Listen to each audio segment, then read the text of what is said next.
नमस्कार। आज हम एक बेहद जरूरी विषय पर थोड़ी गहराई से बात करने वाले हैं। रेयर अर्थ एलिमेंट्स या जिन्हें आरईईस कहते हैं।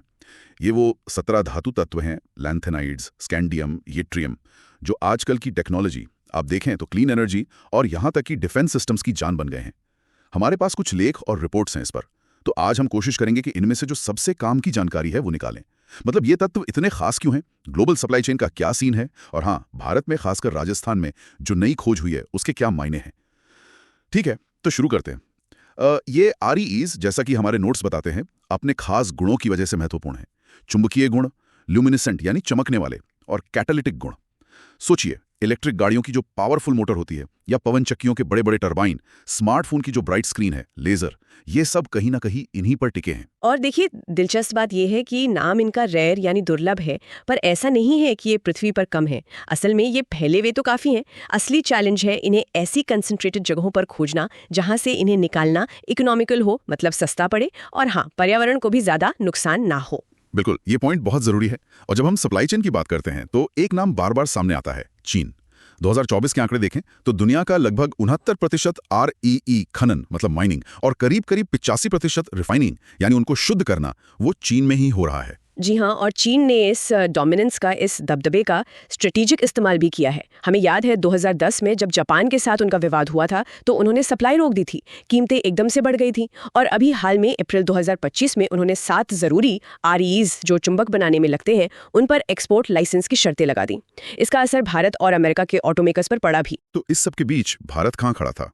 2025 से पहले की बात करें तो हमारे स्रोत बताते हैं कि भंडार तो थे हमारे पास, दुनिया के करीब 8%, पर प्रोडक्शन उत्पादन 1% से भी कम था। हम बहुत ज्यादा निर्भर थे आयात पर, इंपोर्ट पर, खासकर चुंबकों के लिए। शायद 2022 में 90% चुंबक चीन से ही आए थे। हाँ, निर्भरता बहुत ज्यादा थी, लेकिन राजस्थान में जो हाल में खोज हुई है वो वाकई सिचुएशन बदल सकती है। कमतहाई बालोतरा सिवाना बेल्ट में कार्बोनाइट चट्टानें मिली हैं। ये वो खास चट्टानें होती हैं जिनमें अक्सर रेयर अर्थ मिलते हैं, तो वहाँ महत्वपूर्ण भंडार होने के संकेत हैं। अकेले सिंधरी जो बाड़मेर में है, वहाँ करीब 5.4 मिलियन टन अयस्क का अनुमान है, और इसमें से लगभग 1.5 लाख टन नियोडिमियम और प्रेजोडायमियम मिल सकता है। ये बहुत जरूरी है पावरफुल मैग्नेट्स के लिए। अच्छा, नियोडिमियम और प्रेजोडायमियम, ये वही हैं जो ईवी और विंड टर्बाइन में सबसे ज्यादा लगते हैं, है ना? जी बिल्कुल। और बालोतरा में भी अलग से करीब 1 लाख टन से ज्यादा आरईओएस यानी रेयर अर्थ ऑक्साइड्स का अनुमान है। भाटी खेड़ा ब्लॉक तो अब G2 लेवल का सर्टिफाइड ब्लॉक बन गया है। तो ये खोजें तो काफी उम्मीद जगाती हैं। सरकार ने भी कुछ कदम उठाए हैं, जैसा हमारे नोट्स में है। जनवरी 2025 में नेशनल क्रिटिकल मिनरल्स मिशन शुरू हुआ। हाँ, NCMM। इसका बजट भी अच्छा खासा है, करीब 16,300 करोड़ रुपए। लक्ष्य यही है कि देश में खोज से लेकर प्रोसेसिंग तक पूरी क्षमता बढ़ाई जाए। बिल्कुल। और 2023 में माइनिंग कानूनों में भी बदलाव किया गया था, MMDR एक्ट में। उससे आरईई समेत 24 जरूरी खनिजों की नीलामी अब केंद्र सरकार सीधे कर सकती है। और चुंबक बनाने के लिए PLI स्कीम भी है, करीब 1,000 करोड़ की। हाँ, तो ये सब तो पॉजिटिव कदम लग रहे हैं, लेकिन चुनौतियां भी होंगी, जाहिर है। चुनौतियां तो हैं और बड़ी हैं। सबसे पहली और शायद सबसे बड़ी है मिड स्ट्रीम प्रोसेसिंग, मतलब अयस्क से अलग अलग शुद्ध तत्वों को निकालना, सेपरेशन और रिफाइनिंग। इसमें चीन का करीब 85% कंट्रोल है। भारत में ये क्षमता कह सकते हैं कि अभी ना के बराबर है कमर्शियल स्केल पर। अच्छा, यानी खनन कर भी लें तो उसे प्रोसेस करने की टेक्नोलॉजी और कैपेसिटी नहीं है हमारे पास उतनी। अभी बहुत कम है। दूसरी बात, हाई परफॉर्मेंस मैग्नेट बनाने का कोई बड़ा कमर्शियल प्लांट देश में नहीं है। वित्त वर्ष 25 में हमें करीब 54,000 टन चुंबक आयात करने पड़े। फिर पर्यावरण की चिंताएं हैं ही, माइनिंग और प्रोसेसिंग से रेडियोधर्मी कचरा निकलता है, उसका मैनेजमेंट एक इशू है, और इंटेलेक्चुअल प्रॉपर्टी यानी पेटेंट की भी बाधाएं हैं कई टेक्नोलॉजीज में।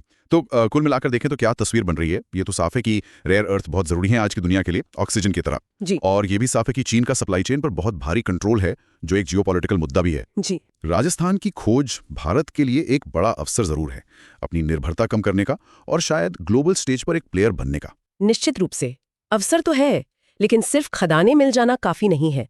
असली परीक्षा इस बात की होगी कि भारत माइनिंग से आगे बढ़कर mid stream processing, separation, refining और फिर डाउनस्ट्रीम मतलब चुंबक और दूसरे फाइनल प्रोडक्ट्स बनाने में कितना इन्वेस्ट करता है, कितनी क्षमता विकसित कर पाता है। इसके साथ साथ पर्यावरण के मानकों का ध्यान रखना होगा, और अंतर्राष्ट्रीय सहयोग जैसे मिनरल सिक्योरिटी पार्टनरशिप MSP है, उसमें भागीदारी भी अहम होगी। सही बात है। तो जाते जाते एक सवाल शायद सोचने के लिए छोड़ सकते हैं, क्या भारत सिर्फ कच्चा माल निकालने वाला देश बनने से आगे बढ़ पाएगा? क्या हम ये जो तकनीकी, पर्यावरणीय और भू राजनीतिक बाधाएं हैं, इनको पार करके पूरी वैल्यू चेन मतलब अयस्क से लेकर फाइनल प्रोडक्ट जैसे चुंबक बनाने तक, क्या हम ये सब यहीं स्थापित कर पाएंगे, जिससे दुनिया की इस जरूरी मिनरल व्यवस्था में हमारी हैसियत वाकई बदल सके? इस पर सोचना होगा।